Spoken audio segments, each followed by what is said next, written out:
کشف المحجوب میں انہوں نے ایک بات لکھی کہ اچھے دوست کی پہچان کیسے، اچھا دوست کیسے ہوتا ہے؟ تو فرمایا کہ اچھا دوست وہ ہوتا ہے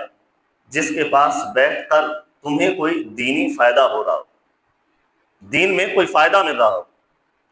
تو وہ تمہارا اچھا دوست ہے، اور جہاں پر تمہیں دین سے کوئی فائدہ نہ ملتا ہو وہ تمہارا برا دوست ہے، اس سے کنارہ کرنا تمہارے لیے ضروری ہوتا ہے۔ تو اس بات کرنے کا مطلب صرف اتنا ہے کہ آج جس طرح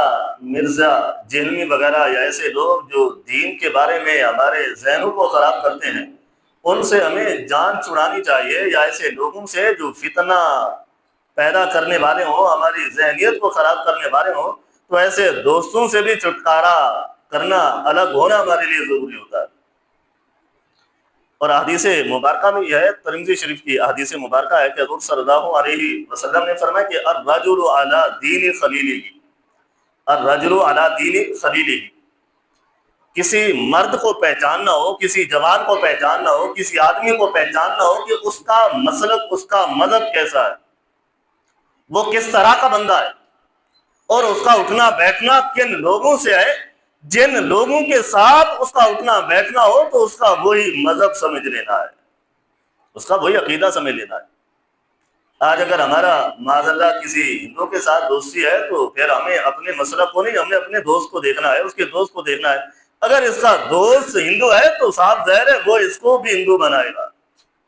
کیونکہ حدیث مبارکہ ہے اور حدیث کبھی جھوٹی نہیں ہو سکتی، ہم جھوٹے ہو سکتے ہیں۔ فرمایا کہ الرجل علی دین خلیلہ فلینظر احدکم، کہ جب تم میں سے کسی بندے کو پہچاننا ہو تو پھر اس کے دوست کے دین کو دیکھو، وہ کس پر ہے، جس پر اس کے دوست کا دین ہوگا تو اس کو بھی وہی سمجھ لینا ہے۔ آج ہم بظاہر نظر آتے ہیں کہ ہم فلاں بندے سے، وہ بڑا اہل علم ہے، اس کے ساتھ ہماری دوستی ہے، یہ بھی دیکھو اس کا مسلک کون سا ہے، اس کا عقیدہ کیسا ہے، اس کی باتیں کرنے کا انداز کیسا ہے، وہ کس طرح کی باتیں کرتا ہے، کہیں ایسا تو نہیں کہ وہ داتا حضور گنج بخش علی حجویری کو بھی غلط کہتا ہو، کہیں اس کا عقیدہ ایسا تو نہیں ہے۔ ہمارے رشتہ دار ہیں، ہمارے عزیز و اقارب ہیں، ہمارے دوست ہیں، لیکن وہ بعد میں مسلک اور ہمارا مذہب سب سے پہلے ہے، مسلک اور مذہب سب سے پہلے ہے۔ حضور داتا گنج بخش علی حجویری علیہ رحمہ نے اپنی کتاب میں حضرت مالک بن دینار رحمت اللہ علیہ کا ایک قول نقل فرمایا کہ ہر بھائی یا دوست، جس کا بھی کوئی دوست ہو یا بھائی ہو، اس کو دیکھو، وہ تمہیں دین کے بارے میں کوئی باتیں بتاتا ہے، دین کی بھلائی کرتا ہے، تمہیں نماز کے احکام بتاتا ہے، تمہیں وضو کے بارے میں بتاتا ہے، تمہیں غسل کے بارے میں بتاتا ہے، تمہیں قرآن کی تبلیغ کرتا ہے، تمہیں اچھی اچھی باتیں بتاتا ہے، تو سمجھو وہ تمہارا دوست تمہارے لیے صالح ہے، تمہارا نیک ہے۔ اگر وہ ایسی باتیں بتاتا ہے کہ اس سے تمہیں دینی فائدہ نہیں ہوتا تو اس سے تم الگ ہو جاؤ، کیونکہ وہ تمہارے لیے مصیبت ہے۔ تو حضرت داتا گنج بخش علی حجویری علیہ رحمہ نے حضرت مالک بن دینار کے اس قول کو نقل کرنے کے بعد لکھا کہ ایسا شخص جو تمہارے دین پر ڈاکہ ڈالنے والا ہو تو اس کی دوستی چھوڑنا بھی تمہارے لیے حلال ہے، اس کی دوستی چھوڑنا تمہارے لیے حلال ہے، اور اسے دوست بنانا تمہارے لیے حرام ہے۔ اب یہاں پر ہمارے ہاں تو کئی ایسی محفلوں پر جا رہے ہوتے ہیں جو ہمارے مسلک اور ہمارے مذہب سے تعلق نہیں رکھتی ہے، تو جس طرح ہمارا مسلک ہے اور ہمارا مذہب ہے، تو ہمارا مسلک اور ہمارا مذہب حضور داتا گنج بخش علی حجویری سے جا ملتا ہے، ان سے الگ نہیں ہے۔ ان کی جو تعلیمات ہے وہی ہماری تعلیمات ہے، ان کا جو فرمان ہے اس پر ہم عمل کرنے والے ہیں۔ ہم ایسے اللہ کے ولیوں کو ماننے والے ہیں جن کی زندگی کا ہر لمحہ اپنے رب کی عبادت میں گزرا ہو، جن کی زندگی کا ہر لمحہ اللہ کی عبادت میں گزرا ہو۔ سارے بلند آواز سے کہہ رہے ہیں، جن کی زندگی کا ہر لمحہ اللہ کی اچھا، جو عبادت نہ کرتے ہوں کیا وہ اللہ کی ولی ہے؟ کیا وہ جو نمازیں ہی نہ پڑھتے ہوں، جو شریعت کے احکام پر عمل ہی نہ کرتے ہوں، کیا وہ ولی ہے؟ کبھی بھی وہ ولی نہیں ہو سکتے۔ ولی وہی ہوتا ہے جو اللہ کے احکام پر پورا اترنے والا ہوتا ہے۔ تو جہاں پر جو ہمارے دوست ہوں اور ہمیں صحیح راستہ نہ بتاتے اور اللہ والوں والا راستہ نہ بتاتے ہوں تو ایسے دوستوں سے دوستی چھوڑنا بھی ہمارے لیے جائز ہوتا ہے، یا ایسے لوگوں کو دوست بنانا بھی ہمارے لیے حرام ہوتا ہے۔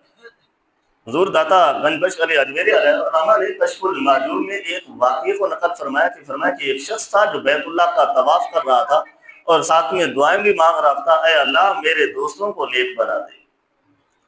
میرے دوستوں کو اچھا کر دے، میرے دوستوں کو صالح بنا دے، میرے دوستوں کو دین پر عمل کرنے والا بنا دے۔ کسی نے اس بندے سے پوچھا تجھے کیا ہو گیا؟ بیت اللہ کا طواف کر رہا ہے، اپنے لیے دعا کر کہ اللہ تمہیں راہ راست پر لا دے، اپنے لیے دعا کر اللہ تمہیں نیک بنا دے،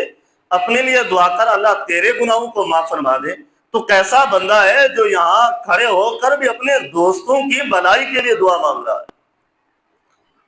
تو اس شخص نے بڑا خوبصورت انداز سے جواب دیا کہ اصل میں بات یہ ہے کہ یہاں پر تو جتنا لمحہ میں گزاروں گا اپنے دوستوں سے الگ ہوں، اپنے دوستوں سے علیحدہ ہوں، اور یہاں پر جب چاہوں جس وقت چاہوں میں اللہ کی عبادت کر سکتا ہوں، لیکن دوبارہ جب اپنے دوستوں میں لوٹوں گا ان کی جیسی صحبت ہوگی پھر مجھے بھی ویسا ہی بننا پڑے گا، مجھے بھی ویسا ہی بننا پڑے گا۔ اگر میرے دوست نیک ہوں گے، نمازی ہوں گے تو میں بھی نمازی بنوں گا، اگر میرے دوست شریعت پر عمل کرنے والے ہوں گے تو میں بھی شریعت پر عمل کرنے والا بنوں گا، اگر میرے دوست گناہ گار ہوں گے میں ان کی صحبت میں ہوں گا تو پھر میں بھی نمازیں چھوڑنے والا بن جاؤں گا۔ اس لیے میں دعا کر رہا ہوں کہ اللہ میرے دوستوں کو نیک بنا دے، میرے دوستوں کو اچھا بنا دے، جب میرے دوست اچھے ہوں گے تو میں خود بخود اچھا بن جاؤں گا۔ سبحان اللہ۔ تو یہاں پر اتنی سی بات ہے، ایک دوست کے بارے میں حضرت داتا گنج بخش علی اجمیری علیہ الرحمہ نے اتنا فرمایا کہ دوست اچھا ہونا چاہیے، سمجھدار ہونا چاہیے، نیک ہونا چاہیے، کیونکہ بندے کے کسی شخص کو دیکھنا ہو کہ وہ سچا ہے، جیسا ہے، جس طرح کا ہے، اسے نہیں دیکھنا بلکہ ان کے دوستوں کو دیکھنا ہے، ان کے دوست کیسے ہیں، کیونکہ اگر آج یہ اچھا ہے تو اگر اس کے دوست برے ہیں تو آہستہ آہستہ یہ بھی تو برا بن جائے گا۔ اگر آج یہ برا ہے، اس کے دوست اچھے ہیں، تو آہستہ آہستہ اس کے اچھے دوست اسے بھی اچھا راستہ ضرور دکھا دیں گے۔ اب مذہب اور اسلام کس پر ہے؟ صرف دوست پر ہے، تو جب دوست کی اتنی پہچان کرنا ہمارے لیے ضروری ہے تو بتائیے جن کو ہمیں پیر بنانا ہو تو ان کی پہچان ہمارے لیے کتنا ضروری ہوگی، جن کے ہاتھ پر ہم نے بیعت کرنی ہوگی، جن کے ہاتھ پر ہم نے اپنا ہاتھ دینا ہوگا اور جنہیں اپنا پیر بنانا ہوگا۔ جب ایک دوست کے لیے حضرت حضور داتا گنج بخش علی اجمیری علیہ الرحمہ اتنی تاکید کرتے ہیں کہ دوست تمہارا اچھا ہونا چاہیے، تو پھر بتائیے جس کو ہم پیر بناتے ہیں اس پیر کا عالم پھر کیسا ہونا چاہیے، اس پیر کا عالم کیسا ہونا چاہیے؟ یہ تو ہم نے خود پہچاننا ہے، کسی نے آ کر ہمیں نہیں بتانا تم کس پیر کے پیچھے جا رہے ہو، کس پیر کو مانتے ہو، کس کی آپ بیعت ہو رہے ہو، کس کو اپنا ماں باپ ملجا بنایا ہوا ہے، یہ خود ہم نے سوچنا ہے۔ اب ہم کوئی کاروبار کر رہے ہو تو